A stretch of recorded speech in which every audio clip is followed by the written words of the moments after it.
हरे कृष्णा। राधे राधे। कैसे हैं आप सभी लोग। आप सभी का बहुत बहुत स्वागत है आपका अपने चैनल कृष्णा विथ हेमा में। तो दोस्तों, आषाढ़ का महीना शुरू हो चुका है और ये महीना इतना खास क्यों है, इस महीने में लड्डू गोपाल जी की सेवा हमें कैसे करनी है और इस महीने में आने वाले मुख्य त्यौहार भी मैं आप लोग के साथ आज शेयर करने वाली हूँ। हमारे हिंदू धर्म में हर महीने कोई ना कोई त्यौहार आते हैं जो हम सब लोग बहुत अच्छे से मनाते हैं। ये महीना भी भगवान श्री कृष्ण का बहुत प्रिय महीना है। इस महीने में उनकी सेवा हम कैसे करेंगे और क्या विशेष पर्व है, यही आप लोग के साथ आज शेयर करूंगी। और ये जून का महीना है, भीषण गर्मी है और आषाढ़ का महीना जो हमारा वो शुरू हो चुका है। इस महीने भी गर्मी बहुत ज़्यादा है और गर्मी अपनी चरम सीमा पर है। आप इन दिनों अपने घर पर छोटे से रखें लड्डू गोपाल जी और अपना भी विशेष ध्यान रखें क्योंकि गर्मी बहुत ज़्यादा बढ़ चुकी है। हमने एक पात्र ले लिया है, जिस तरह से हम लड्डू गोपाल जी को रोज़ स्नान कराते हैं उसी तरह से कराएंगे। उसमें स्वास्तिक बना लिया है, कोई भी शुभ चिन्ह आप इसमें बना सकते हैं। नीचे से फूलों का आसन दे दिया है।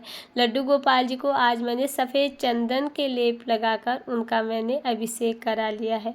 ओम नमो भगवते वासुदेवाय मंत्र के साथ ही लड्डू गोपाल जी का हम अभिषेक करेंगे और जो फ्रेश पानी यानी कि ताज़ा पानी होता है उसी से लड्डू गोपाल जी का अभिषेक कराएं। गर्मी बहुत ज़्यादा है, मैंने इसीलिए लड्डू गोपाल जी को चंदन के लेप से ही स्नान कराया है। चंदन उनको ज़रूर से लगाएं, चंदन से उनका अभिषेक कराएं क्योंकि लड्डू गोपाल जी को जो चंदन है वो उनको हमेशा शीतलता प्रदान करता है। यहाँ से लड्डू गोपाल जी का हमारा अभिषेक हो चुका है। साथ ही गौ माता का भी अभिषेक ज़रूर से करें अगर आपके घर पे है तो। अब बात करते हैं आषाढ़ के महीने में सबसे पहले मुख्य जो पर्व होगा हमारा वो होगा योगिनी एकादशी। योगिनी एकादशी जो भगवान को बहुत अधिक प्रिय है और ये एकादशी आषाढ़ महीने की सबसे पहली एकादशी रहेगी। तो इसके साथ ही हमने लड्डू गोपाल जी को इत्र लगाकर उनको हल्के कॉटन की पोशाक पहना ली है। ध्यान रहे लड्डू गोपाल जी को इन भीषण गर्मी में आप कभी भी भारी हैवी पोशाक बिल्कुल भी ना पहनाएं, हल्के कॉटन के वस्त्र पहनाएं। सिर्फ लंगोटी में भी आप इनको पूरे दिन रख सकते हैं क्योंकि बहुत ज़्यादा गर्मी है। लड्डू गोपाल जी को चंदन का तिलक ज़रूर से करें और उनको कोई भारी श्रृंगार मैंने नहीं कर रखा है क्योंकि बहुत ज़्यादा गर्मी है। छोटी पगड़ी पहना ली है, मोर पंखी है तो लड्डू गोपाल जी को उनके मस्तक पर आप वो लगा सकते हैं और उनकी प्रिय बांसुरी उनके पास में रखें। गौ माता आपके घर पे है तो उनकी भी लड्डू गोपाल जी के साथ ही रोज़ पूजा करनी है। रोली चंदन से उनका भी तिलक करें और उनकी भी पूजा आपको रोज़ करनी है। उसके बाद धूप दीप प्रज्वलित करें। फूल है तो फूलों से लड्डू गोपाल जी को उनका श्रृंगार करें। कोई भी पुष्प उनको जरूर से चढ़ाएं। तो दोस्तों, हम बात कर रहे थे आषाढ़ महीने में आने वाले व्रत और त्योहारों के बारे में। योगिनी एकादशी के बाद आएंगे हमारी गुप्त नवरात्रि, जो साल में 4 नवरात्रि होती हैं, जो प्रत्यक्ष रूप से 2 मनाई जाती हैं और गुप्त रूप से 2। तो इस प्रकार से जो गुप्त नवरात्रि है वो भी इसी आषाढ़ के महीने में आती हैं और इन गुप्त नवरात्रों में माता रानी की पूजा और उनकी कृपा को प्राप्त करना होता है। इसके दौरान विशेष ध्यान साधना इन 9 दिनों में माता रानी की जाती है, जिसे हम गुप्त नवरात्रि के नाम से जानते हैं। और इसी आषाढ़ के महीने में शुरू होती है भगवान जगन्नाथ जी की रथ यात्रा। कहते हैं भगवान जगन्नाथ जी की रथ यात्रा में शामिल होने से व्यक्ति के सभी पाप नष्ट हो जाते हैं। तो आषाढ़ के महीने में बहुत सारे व्रत और त्योहार हमारे मनाए जाते हैं, जिसमें मुख्य रूप से भगवान जगन्नाथ जी की रथ यात्रा भी शुरू होती है। और उसके बाद इसी आषाढ़ के महीने में हमारा जो चातुर्मास है उसकी शुरुआत भी होगी और जो देवसैनी एकादशी, जिसे हम हरिशैनी एकादशी के नाम से भी जानते हैं, वो भी इसी आषाढ़ के महीने में आएगी, जो इस आषाढ़ महीने की दूसरी एकादशी रहेगी। इसी के साथ ही हमने लड्डू गोपाल जी की यहाँ पर पूजा करी। किस प्रकार से हमें लड्डू गोपाल जी की सेवा करनी है आषाढ़ के महीने में, यह आपने वीडियो में देखा होगा। तुलसी मंजरी उनको ज़रूर से चढ़ाएं। तुलसी मंजरी नहीं है तो तुलसी की एक छोटी सी माला उनके पास पास में आपको हमेशा रखनी है। उसके बाद हमें उनको भोग में दूध, दही, माखन, मिश्री, ठंडी ठंडी लस्सी का भोग हम उन्हें दे सकते हैं।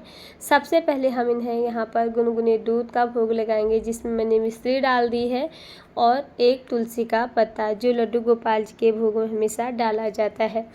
जब भी इन दिनों लड्डू गोपाल जी को आप दूध का भोग लगाएं तो गुनगुने दूध का भोग लगाएं। गरम गरम दूध का भोग उनको बिल्कुल भी न लगाएं। दूध को गुनगुना कर लें, फिर उसका भोग लगाएं। दूध का भोग मैंने लड्डू गोपाल जी को लगाने के बाद अब उन्हें मैं जो भी मौसमी फल है, इन दिनों आम, ककड़ी, खीरा और तरबूजा, खरबूजा मिल जाए तो आप उसका भी भोग लगा सकते हैं। मैंने यहाँ पर आम और खीरा को कट करके लड्डू गोपाल जी के सामने रख लिया है। थोड़े से गुलाब जामुन रख लिए हैं उनके भोग के लिए, और उनके लिए आप मैंगो शेक, बनाना शेक, जो बच्चों को बहुत अधिक प्रिय होता है। लड्डू गोपाल जी बाल स्वरूप में है और बाल स्वरूप में ही उनकी सेवा और पूजा हमें करनी है। भोग जब भी लगाएं उनके सामने एक बर्तन में जल भरकर अवश्य रखें। जल उन्हें बार बार पिलाएं। इन भीषण गर्मी में आप लड्डू गोपाल जी का भी और अपना भी विशेष रूप से ध्यान जरूर से रखें, क्योंकि लड्डू गोपाल जी बाल स्वरूप में है। और जब भी उन्हें आप भोग की सेवा दें, जैसे भोजन में जैसे रोटी, सब्जी, चावल, दाल का आप उन्हें भोग लगाएं, गरम गरम भोजन का भोग बिल्कुल ना लगाएं। उन्हें थोड़ा सा हल्का गुनगुना कर लें, फिर लड्डू गोपाल जी को आप भोग लगाएं। जो भी आप उन्हें भोग लगाएं उसमें तुलसी पत्र जरूर से डालें। लड्डू गोपाल जी को तुलसी मंजरी हो सके तो रोज़ समर्पित करें। भोग लगाने के बाद ही आप उनकी आरती उतारें। इस प्रकार से प्रेम पूर्वक हम यहाँ पर लड्डू गोपाल जी की आरती उतार लेंगे। जो लड्डू गोपाल जी का जल है पीने के लिए हमने रखा है, उसको आप दिन में कम से कम 3-4 बार बदल कर इस जल को आप उन्हें ग्रहण कराएं। एक बार जैसे उन्हें जल पिला रहे हैं, फिर उन्हें बदल के आप उसको अपने पीने वाले जल में मिला लें, फिर आप उन्हें दोबारा इस प्रकार से जल की सेवा कर सकते हैं। तो इस भीषण गर्मी में लड्डू गोपाल जी का विशेष ध्यान रखें। जिस भी कमरे में आपने लड्डू गोपाल जी को जहाँ पर विराजमान कर रखा है, वहाँ पर एसी, कूलर, पंखा, कुछ न कुछ व्यवस्था आपको ज़रूर से करके रखनी है। और लड्डू गोपाल जी की इस आषाढ़ के महीने में विशेष सेवा और आषाढ़ के महीने में आने वाले मुख्य व्रत और त्यौहार, यही वीडियो मैंने आज आप लोग के साथ शेयर की। अगर आपको वीडियो थोड़ी बहुत भी पसंद आई हो, वीडियो में कुछ भी अच्छा लगा हो, तो प्लीज़ वीडियो को लाइक, चैनल को सब्सक्राइब करना बिल्कुल न भूलें। हरे कृष्णा, राधे राधे।